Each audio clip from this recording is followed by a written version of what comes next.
the video you just made a few weeks ago that I'm on drugs when I don't even take edibles anymore. I haven't for the past 5 months. Why do No, you I keep believe saying that. that? I do believe that you're off drugs. Right now, you seem pretty coherent and clear. So, you know, absolutely, that's true. You're Now definitely not on you drugs right just now. yeah. This wasn't even a month ago. It was February 24th. You've Yeah. even said that I drank weed seltzers. Why would you say things that aren't true that you don't know about? From what I've seen on your streams, you were drinking weed seltzers in the past. I don't know specifically what you're Phil, referencing, so I can't answer. Phil, I've never had a All weed right. seltzer in So, my entire life. oh, I didn't know that. Do you want me to pick a Oh, topic, or are you going to pick one? You could pick it. You didn't know that, but you went with it though. All Okay, right. continue. So we'll start at the beginning. The whole point here, and this is what I want you guys to understand, is when I started working with the casino, all right, the big idea was the co-op react to Rich's documentary. And that was the gold mine, and we all knew it, right? We knew this was going to be the big one, right? And then after that happened, it's like, well, what are we going to do next? And for me, it's like, well, you guys know what I can do. I play games, I can do that. So anything gaming related, I'm down for. But they said, well, we're the drama guys, right? We're going to come up with all these ideas of guests and things that you're going to interact with. So the very first one they had is, let's hit right now, let's strike when the iron is hot. Let's actually get Mudahar to do a co-op with us. We're going to do Chain Together with Mudahar, who's talked about you over and over the years. And it's going to be epic. It's going to be so awesome that Mudahar is going to be in the content, okay? And so here it is. We thought that we would do Chain Together, and, you know, they say Mudahar is going to be in it because he's like the biggest guy in their Rolex. Okay, I'm just paraphrasing because we don't want to read word for word here. Like I said, I'm going to drop the files at the end of the show so everyone can read them for themselves, word for word. That's why there's dates and everything here. Okay, there was a little bit of nonsense, and it was my fault because accidentally I didn't even know I had Mudahar blocked on Twitter, and I already publicly apologized for that. I didn't know that. So here's what ends up happening. After hyping this up that we're going to do Chain Together with Mudahar, Mudahar cancels last second, like literally last second. Now, doesn't tell me why Mudahar canceled, but says, well, we'll try to reschedule, but we want to try to rush it before the end of the month. What ends up happening, all right, is Mudahar literally stops talking to these guys entirely. 100%. Won't answer them, won't get back to them. Then, within one Devastating. within one day, Mudahar deletes his entire Twitter account.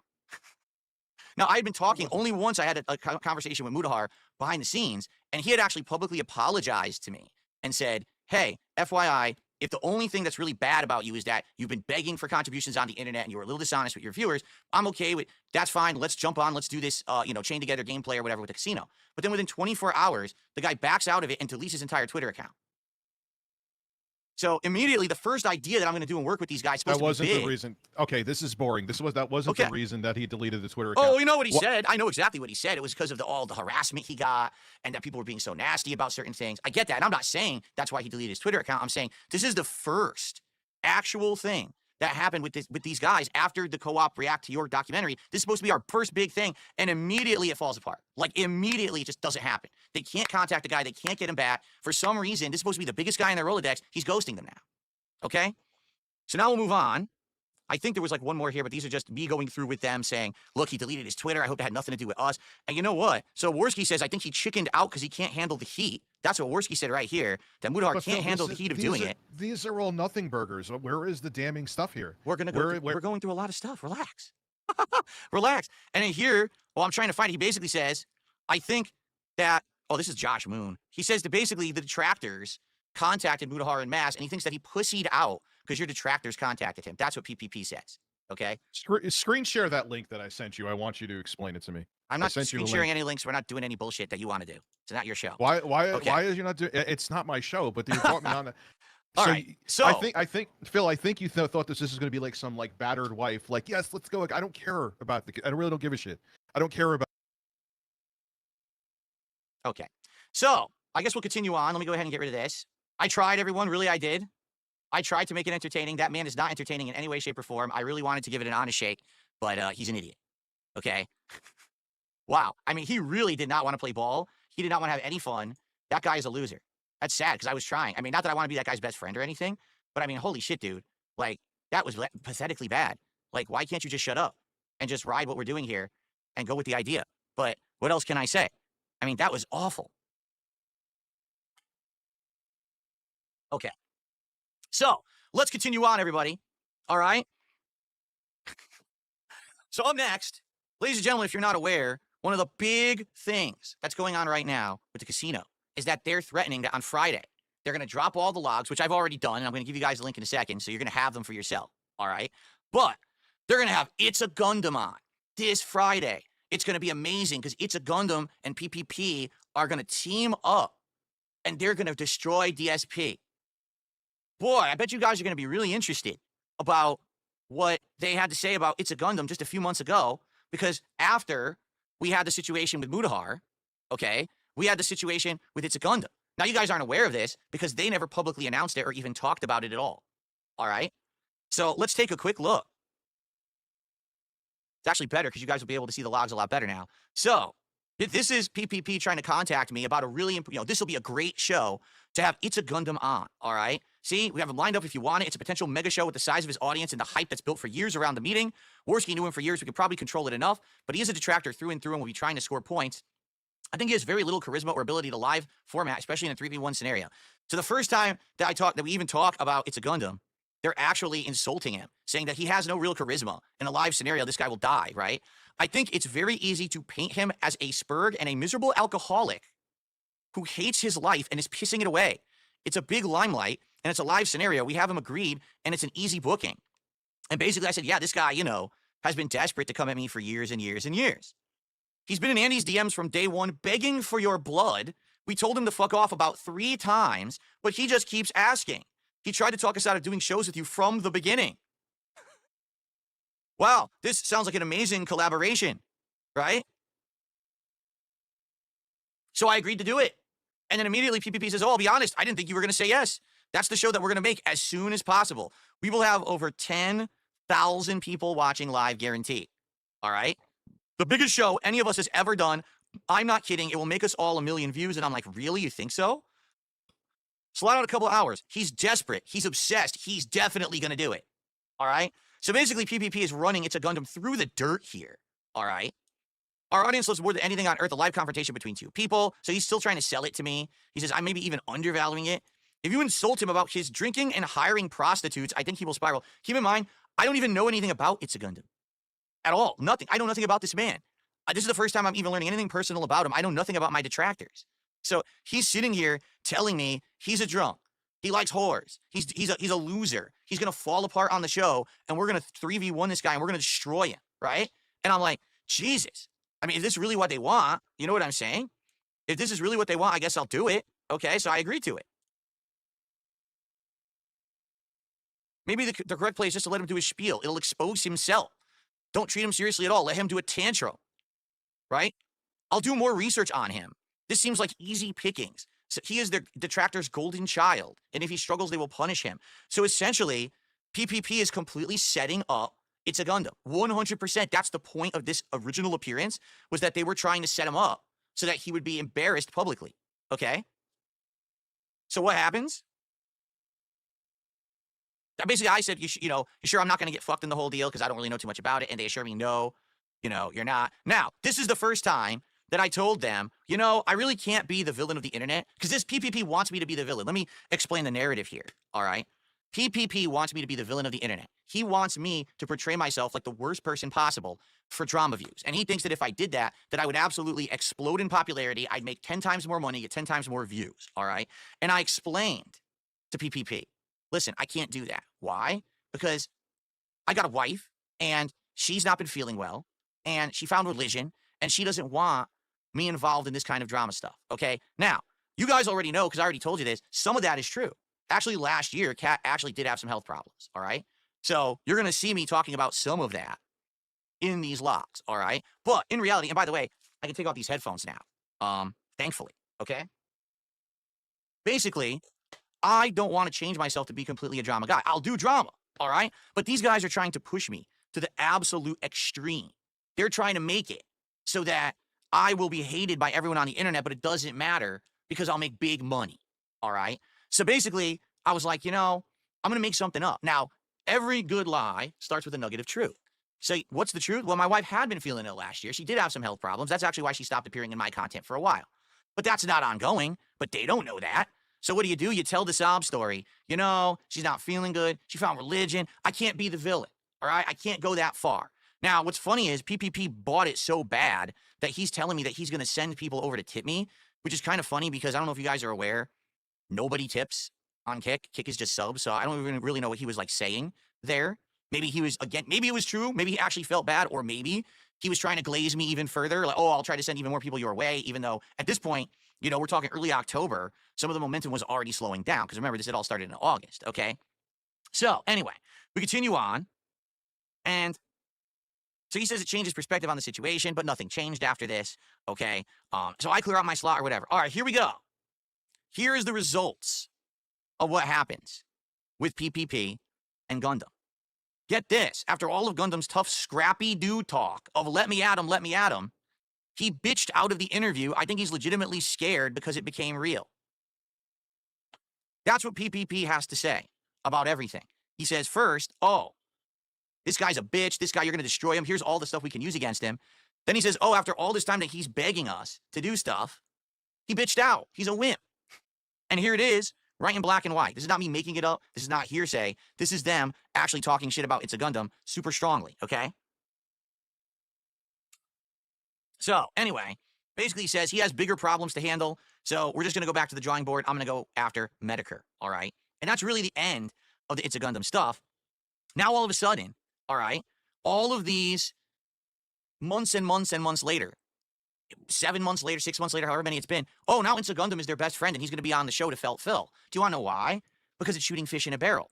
When It's a Gundam was presented with, hey, have a neutral show with Darkside Phil and you'll go at it, he declined, couldn't do it, can't handle it. But now he's their friend because now they're going to team up against me.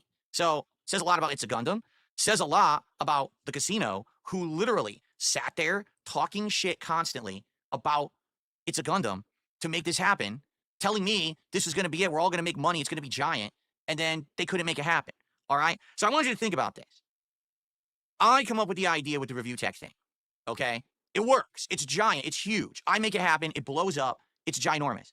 Their first two big ideas are let's do a co-op with Medicare. Excuse me. Let's do a co-op with Mutahar. Let's do a co-op with, or an appearance with It's a Gundam. They flop. The one thing we did do together that did okay was the appearance with Josh Moon. All right. Josh Moon being the head of Kiwi Farms. And that did okay, but I don't really think that went the way that, was going to blow up. I think people wanted it to blow up and it didn't. Okay. So it is what it is. But the point is they keep coming up with some of the most half-assed, cockamamie ideas over and over. And they keep telling me to do them. And I'm like, are you crazy? This shit isn't going to work. So just a couple more dumb ideas that they came up with that didn't come to fruition. Then we're going to talk about, you guys are talking about the whole PPP thing offering me a trip to Florida. Oh, you'll like this one. You'll like that one. And because I'm going to show you the truth about that. We got so much to go through, but the thing is, I don't know if we'll have enough time to go through all of it, but I think you're seeing the point here. But we'll get to the end and you'll understand how this all, actually came to the end as it did. So what's the next big idea? Well, man, we're kind of running out of ideas. Can we get Frank Hassel to come visit you? No.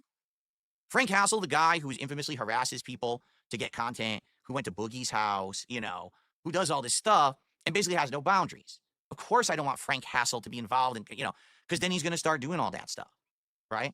So obviously this is not a good idea, but this is their harebrained ideas. Frank Hassel, let's get him to show up, right? And do either content or show up at your house, right? Like, no, I don't. I'm not going to have that happen. Now, just to clarify, because this has happened years ago too, I just got to clarify for the purpose of this video, folks. I live in a private community for a reason.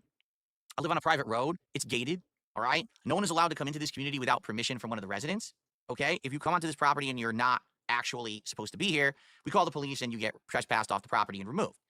I would never, ever let someone harass me or ever at my house. I would just stay inside, call the police, and send people off to jail where they belong. It's that simple, okay? So never was I going to get involved with someone like Frank Hassel regardless. It never was going to happen. But, I mean, this is the harebrained cockamamie scheme that these guys are coming up with. You know what I'm saying? Like, this is your genius plan of what you want me to do next, okay?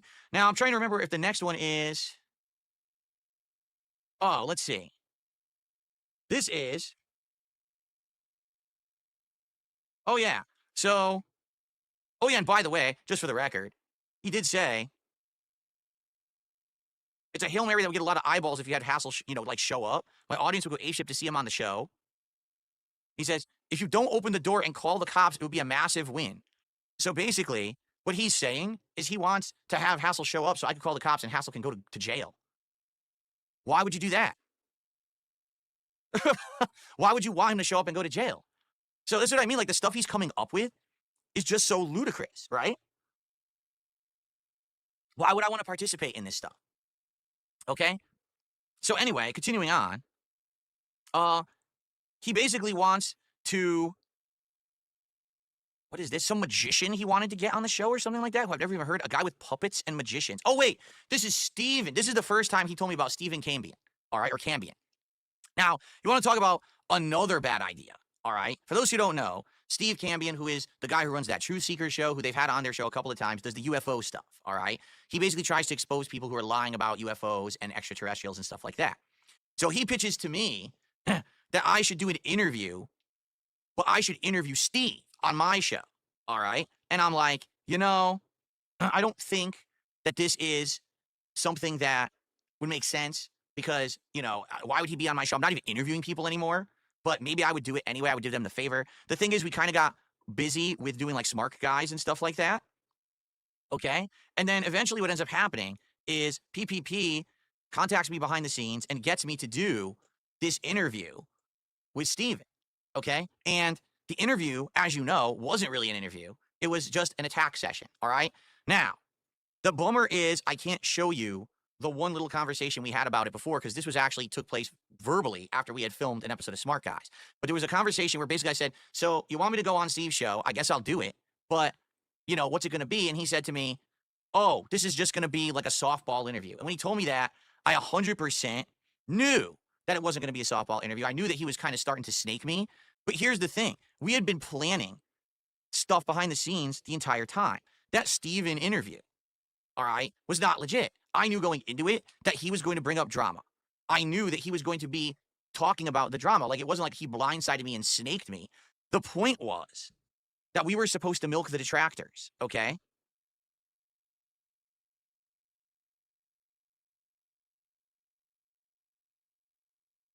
Yeah, see, he's talking shit about Broside Phil, who showed up on that show. And basically says I owned them. And I'm like, I know I didn't own them. I came off poorly on that show because it was just the same retreaded shit, right? So here we go. After the show ends, I basically say to PPP, listen, I didn't appreciate the way that show went down, and here's why. If I had known that he was going to go as hard as he did in that True Seekers interview, I would have actually given him more to work with. We actually could have worked together to blow this up bigger. As it is, all that's going to happen now is the same detractors are going to show up to his streams and probably throw him money, similar to what happened with Side Scrollers after they did their interview with me, okay? Well, here's his response. You made the guy's career, and I really like him. I want him to do well. I appreciate you doing a good favor. I think it's going to bring attention back to the DSP ecosystem and energize your supporters, and there's future business in it.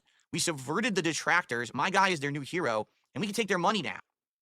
So he's outright saying here, yes, the entire thing was orchestrated. We're only doing it to milk the money from the detractors.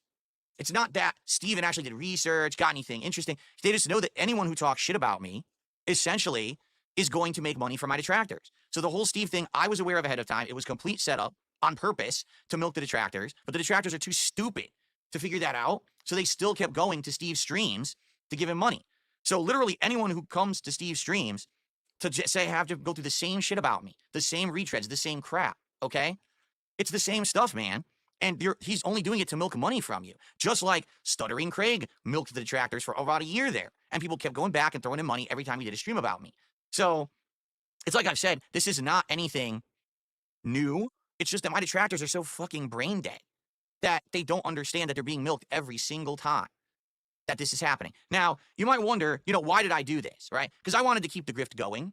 All right, I did. I wanted to keep it going where I was going to do stuff with the casino from time to time. I was doing Smart Guys, and Smart Guys at least was doing all right. And I was really hoping that we were going to get a situation where we would get another big thing that was going to happen.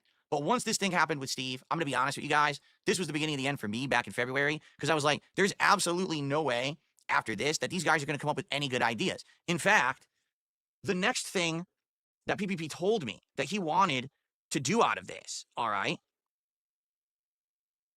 was so dumb. Basically, they want me to make Steve the villain of the DSP universe. All right? Here. My plan was to perhaps build up a show where you and Steve will debate a random topic each week and play a co-op game, doing random challenges against each other, and that you guys would split the money.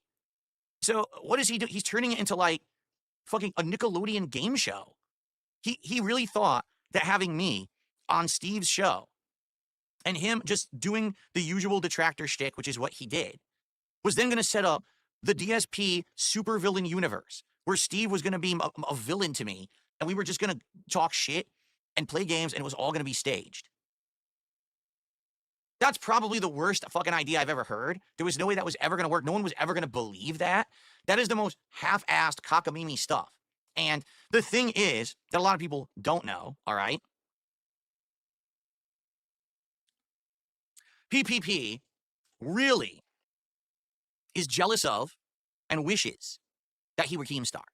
He wishes that he could set up his own lolcow universe where he could pit this person versus this person, and they could do drama, and they could do all this crap. That's really what he wishes. He wants his own lolcow live, and then another show, and then another show. That's what he's trying to build up. All right? But it's just an awful idea. It's the same as taking a photocopy of something and taking a photocopy of the photocopy and taking a copy of the copy of the copy. Eventually, the copy looks like crap. And this is exactly what he was trying to do, was copy other people's ideas and run with them and see if they would work, but they never would. Now, admittedly, you guys know, all right, I, at one point, had issues with Keemstar. And I don't anymore, because I had Keem on my show back in August. And when I did, we hashed shit out, and I feel it went really well, and now we leave each other alone. We are amicable, all right? I actually have no issue with Keem.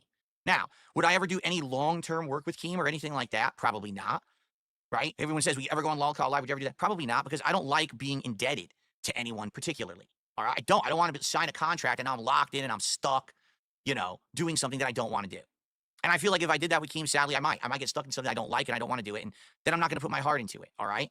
But I've said time and time again over the last many months that I feel that Keemstar knows what he's doing with his content, and I now respect him, all right? There's a difference between, you know, I don't like the content that he puts out, but I respect him for being a good businessman and making the content that, you know, is bringing the butts to seats or whatever, all right? But I'll tell you, man, PPP has a major problem with Keemstar.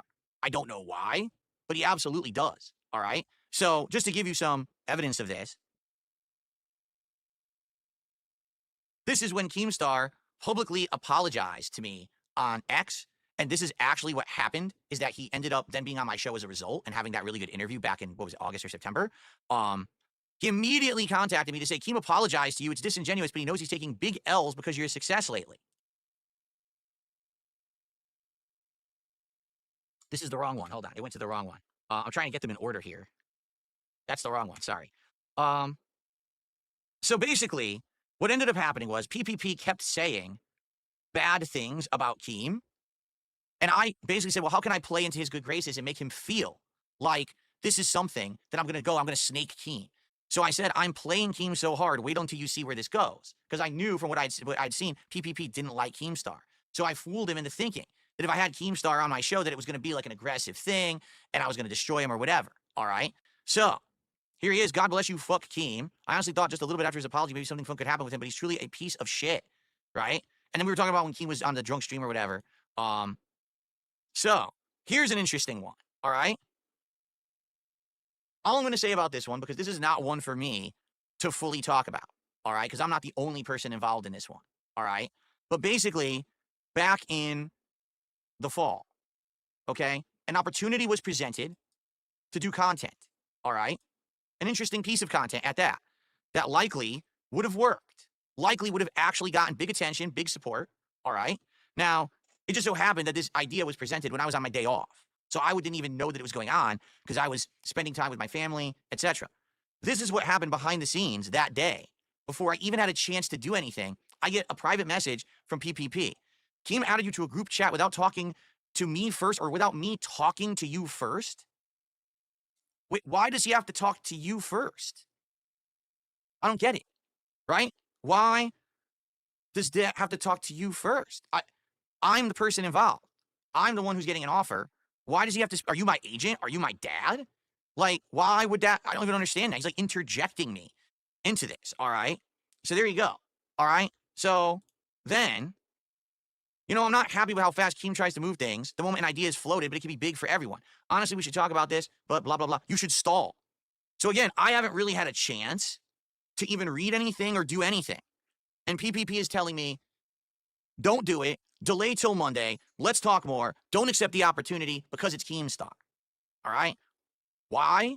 My opinion is because he wants control of the entire situation. He wants to control, he wants his own lolcow universe, right? So he wants to control me because I'm his talent, right? He doesn't want me to have an opportunity with Keemstar. He's afraid that Keemstar is going to snatch me away and have me involved in other content. And it's disingenuous that Keemstar would come to you for this idea instead of actually, like, you know, talking to the casino first about it. Like the casino owns me or something.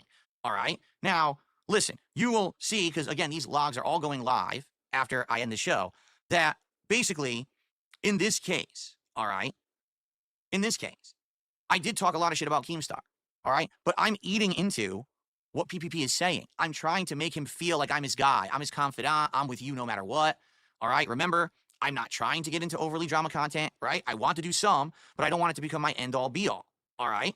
So in this case, he is completely cutting me off from doing that, from having any say or having any opportunity to do any kind of judgment for myself. He's just telling me how to behave. So I'm going along with it because, again, I don't want the sham to end. I don't want him to know that I really don't like him and that this is all me just working these people, all right? So, you know, I did say some stuff, and you'll see it in the logs, okay? But this is me just going along with the conversation to get him to keep going. And eventually, the whole thing fell apart, and we didn't do anything with it. Okay. Let's see. Oh, here we go.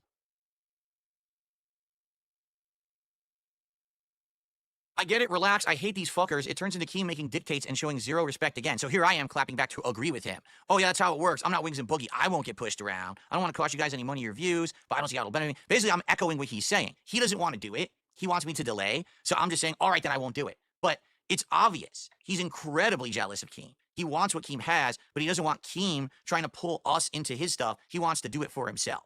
All right? Okay. And then once again, many months later, another offer gets made, all right? And basically, this was one. I'll be honest, I probably may have done something, but this guy, again, oh, he has no idea how to approach you in your business. Holy fuck. It's brain dead over there. Again. So this is just going on. Anytime that there's something going on with Keemstar, PPP is so upset. He wants to be Keem, but he can't get anything that Keem has. All right. And if I tried to, oh, there's an opportunity, maybe I could be involved with something that has something to do with Keemstar. Oh, no, you can't do that. Delay. Don't do it. Okay. Well, I guess we'll continue on with the embarrassment of PPP at this point. All right. Now, this one, guys, this one is going to be a good one. All right. To be honest, this is one that he has talked about as if it was some kind of a big positive for him. PPP has said, I offered Phil money to fly out to Florida to paid vacation for him and his wife, and he declined. What kind of a guy would decline, and why am I such a, how can you say I'm a bad guy when I offered him this? All right. Here's the truth of what actually happened in the situation.